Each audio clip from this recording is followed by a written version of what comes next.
Kisah perjalanan hidup seorang anak manusia. Ngomong-ngomong, kamu kalau ngikut Yesus, apa yang kamu harapkan? Ada orang-orang yang mengikuti Yesus itu dengan harapan, kalau ngikut Yesus nanti dapat berkat. Kalau ikut Yesus nanti banyak duitnya. Kalau ngikut Yesus jadi kaya.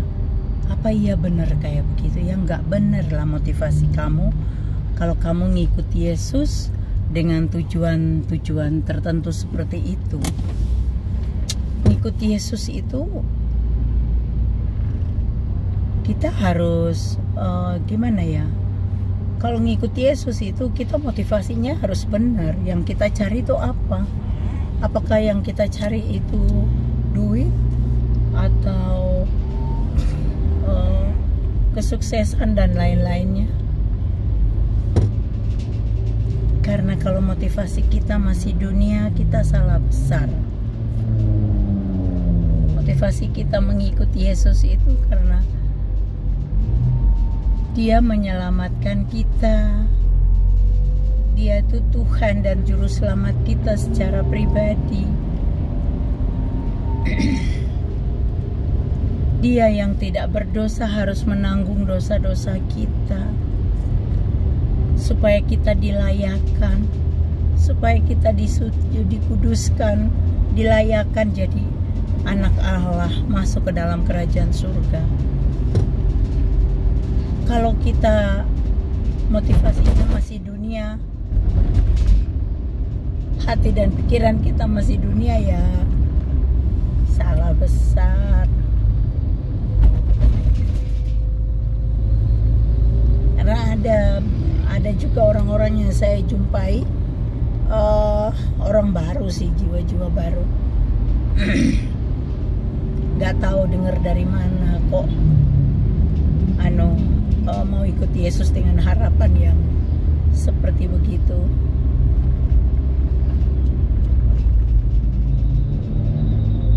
Kalau saya sendiri secara pribadi, kenapa saya kok bisa berbalik arah 180 derajat mengikuti Yesus? Yang pertama buat saya, ya, hal yang pertama yang membuat saya itu mencintai Yesus, pertama ya perjumpaan saya secara pribadi yang secara nyata. Nah, itu saya tidak bisa dipungkiri, dan saya tidak akan mengkhianati dia. Tidak semua orang mendapat kasih karunia seperti itu, dan aku mendapatkan itu. Aku bisa berjumpa secara pribadi dengan dia. Dia nyatakan dirinya itu Tuhan, dia berkuasa atas hidupku, membuat aku benar-benar bertobat. Sorry ya, suaraku kayak kodok.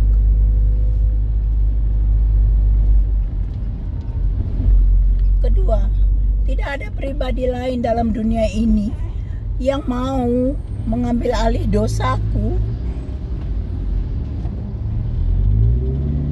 dan dia yang menanggung segala dosaku. Dia menyelamatkan aku. Dia bahkan rela mati di kayu salib untuk aku. Tidak ada pribadi lain yang seperti dia, yang begitu mengasihi aku. Dia rela mati untuk menebus semua dosaku. Dia rela mati supaya aku diselamatkan. Hanya dia satu-satunya pribadi yang rela melakukan itu.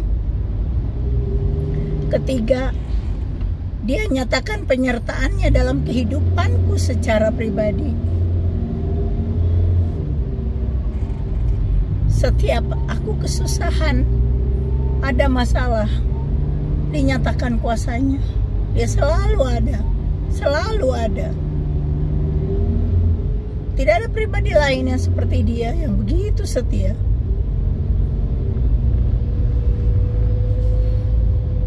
Yang selalu ada untuk aku. Itu yang membuat aku jatuh cinta pada Tuhan Yesus. Aku mencintai dia, aku mengasihi dia dengan seluruh jiwa ragaku.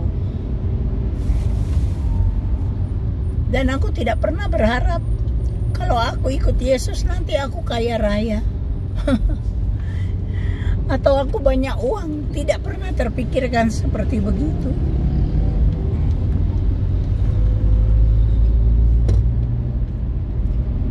Saya orangnya tuh sangat logik ya.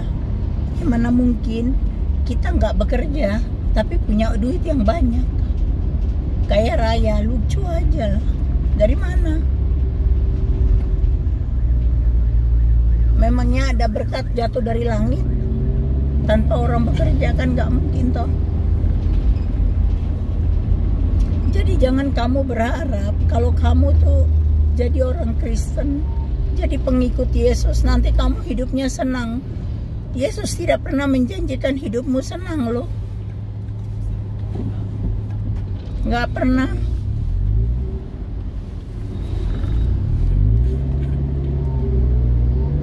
Yesus tidak menjanjikan kalau kamu ikut Yesus, kamu kaya raya.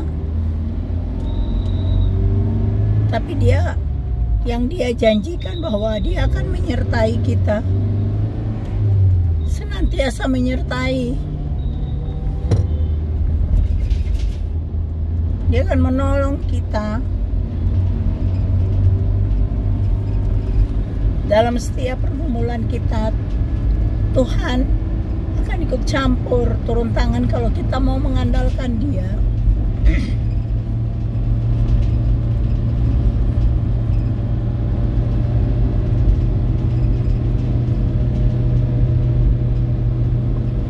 Ada pernah saya nemukan orang suami istri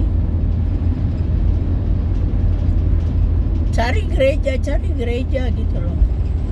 Orang dari seberang. Bapak pendeta nih baik banget, mau nolong. Ternyata mereka tuh banyak utang.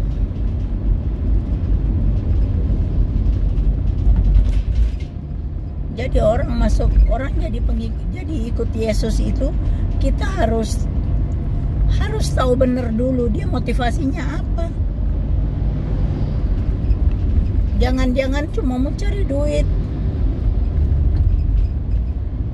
cari dukungan untuk dapat duit. Banyak juga yang seperti begitu soalnya.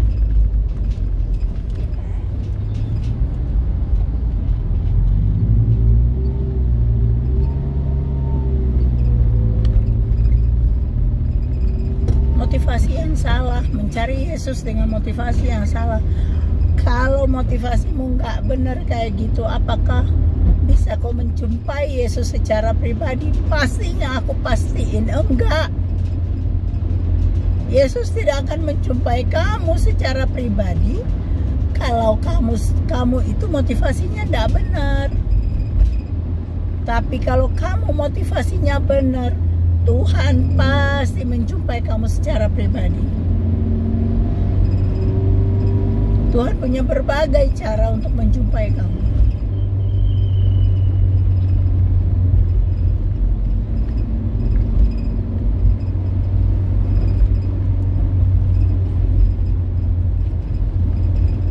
Ikut Yesus, tapi perilakunya tidak berubah-berubah, masih tetap jahat.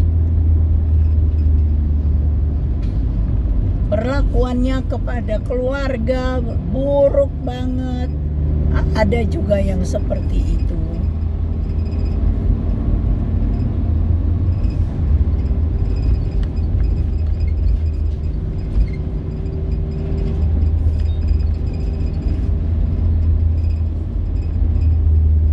Intinya kalau kita cari Yesus itu, kita punya motivasi yang benar. Kita pengen diselamatkan, kita pengen ditolong Tuhan.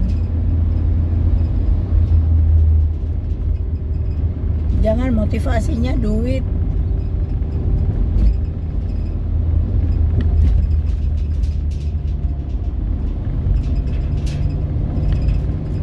Motivasi kamu ikut Yesus apa? Sungguh-sungguhkah kamu mencari Dia? Sudahkah kamu menjumpai Dia? Sudahkah kamu berjumpa dengan Dia?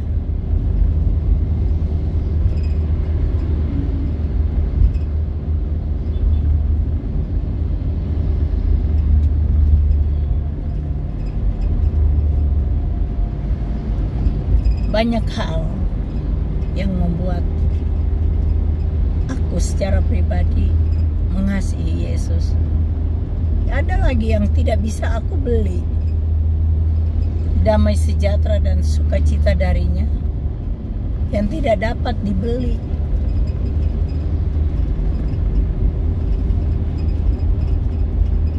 Karena dulu saya selalu punya rasa khawatir, gelisah, yang membuat saya sering sekali tidak bisa tidur. Kalau sekarang puji Tuhan, asal bawa bantal aja udah tertidur pulas. Ya itulah cara Tuhan untuk menolong. Dan saya sangat-sangat bersyukur semua hal yang Tuhan lakukan. Hal-hal yang mungkin bagi Bapak Ibu Saudara masalah cuman remeh-temeh koyomono, masalah kecil aja kok, ngapain diomongin. Kalau buat saya itu masalah yang besar. Karena apa? Nggak bisa tidur. Insomnia itu penyakit. Nah itu semuanya hilang lenyap karena Tuhan mengasihiku.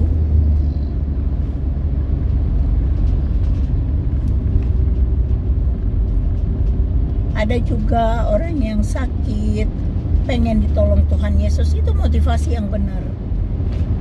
Pengen ditolong Tuhan.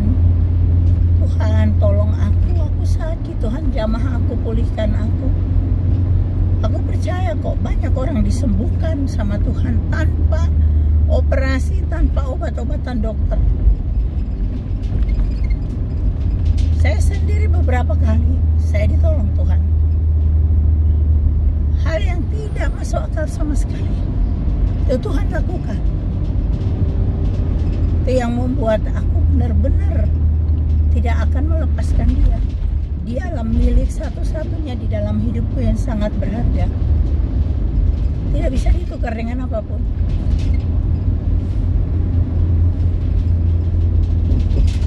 Oke Bapak Ibu Saudara, apa milikmu yang berharga? Apakah Yesus masih ada di sana?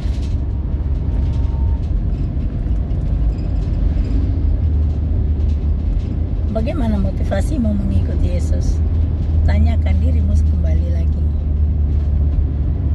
Apa motivasimu? Oke. Sampai jumpa di video yang berikutnya. Tuhan Yesus memberkati.